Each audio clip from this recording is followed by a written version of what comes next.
வணக்கம். நான் உங்கள் சர்ஜன் டாக்டர் அரவிந்த் பேசுகிறேன்.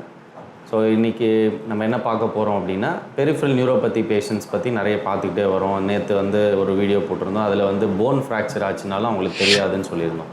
ஸோ அதே மாதிரி பிளட் ஃப்ளோ, ரத்த போகிற வெசல்ஸ்லாம் அஃபெக்ட் ஆகிருந்தாலும் அவங்களுக்கு தெரியாது. ஸோ என்ன ஆகும்னா, இப்போது நமக்கு நார்மலாக இருக்கிறப்போ நம்ம ஒரு பழம் சாப்பிட்றோம் அப்படின்னு சொன்னால், நம்ம பசி எடுக்கிறப்போ நம்ம இன்னும் அதிகமாக சாப்பிடுவோம். ஸோ அந்த மாதிரி சுகர் பேஷண்ட்ஸில் பிளட் ஃப்ளோ கம்மியாக இருந்தாலும் அவங்களுக்கு ஒரு காயம் வர்ற வரைக்கும் அவங்களுக்கு எதுவுமே தெரியறது இல்லை. ஸோ ஏதாவது ஒரு சின்ன காயம் ஸ்டார்ட் ஆச்சுன்னா அப்போ என்ன ஆகும்னா, அந்த காயம் ஆறுவதற்காக அதில் இருந்து அந்த புண்ணுக்கு நிறைய ஆக்சிஜன் தேவைப்படும், நிறைய பிளட் ஃப்ளோ தேவைப்படும், நிறைய நியூட்ரிஷன்ஸ் தேவைப்படும். ஸோ அதை அந்த கம்மியாக இருக்கிற பிளட் ஃப்ளோ அவங்களால சமாளிக்க முடியாது. ஸோ அதனால் என்ன ஆகும்னா, இன்னும் அந்த காயம் மோசமாயிட்டே போகும். ஸோ அது மோசமாகி அது உள்ளே இருக்கிற டிஷ்யூஸ் எல்லாம் பார்த்திங்கன்னா அப்படியே அழுகி போகிறது, கருப்பாகிறது. கொஞ்ச நாள் கழித்து அப்படியே இன்ஃபெக்ஷன் அதிகமாகி அந்த விரலே கருப்பாகும். ஸோ இந்த மாதிரிலாம் நடக்கும்.